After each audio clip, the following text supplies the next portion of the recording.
Здравствуйте, дорогие подписчики! Сегодня мы говорим о карте «Тройка Пентаклей».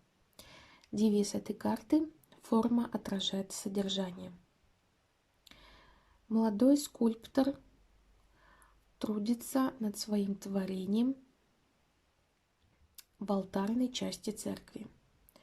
В это время епископ и монах обсуждают его успехи.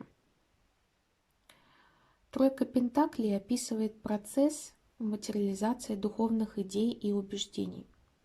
И скульптор, конечно, создает произведение искусства, которое будет служить напоминанием о милости и присутствии Бога. Место действия – церковь, что является указанием на дом Бога. Менее очевидным здесь кажется дополнительное напоминание о том, что наше физическое тело тоже храм, и принять эту идею, возможно, труднее прочих.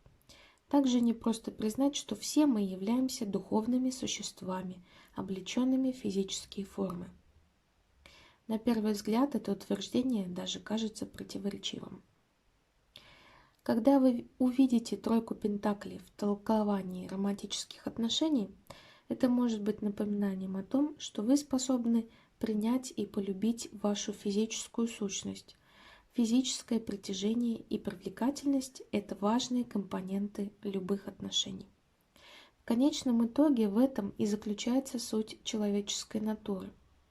Увлекаться и тянуться к красивым людям, ведь физическая красота настоящая, отражает внутреннюю.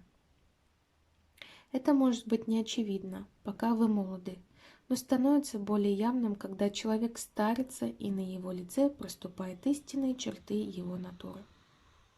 В этом смысле тройка пентаклей может предложить вам конкретный совет. Если ваше тело храм, то, возможно, стоит убедиться, что ваше святилище отражает те качества, которые вы цените и которыми хотите поделиться с другими. Взгляните в зеркало. Вероятно, пришло время для оттачивания скульптурных форм или для реконструкции. Традиционно тройка пентаклей известна как карта материального мира. В астрологии она ассоциируется со вторым десятком градусов Козерога, где Марс, бог энергии и настойчивости, убеждается в том, что он привлекателен для других.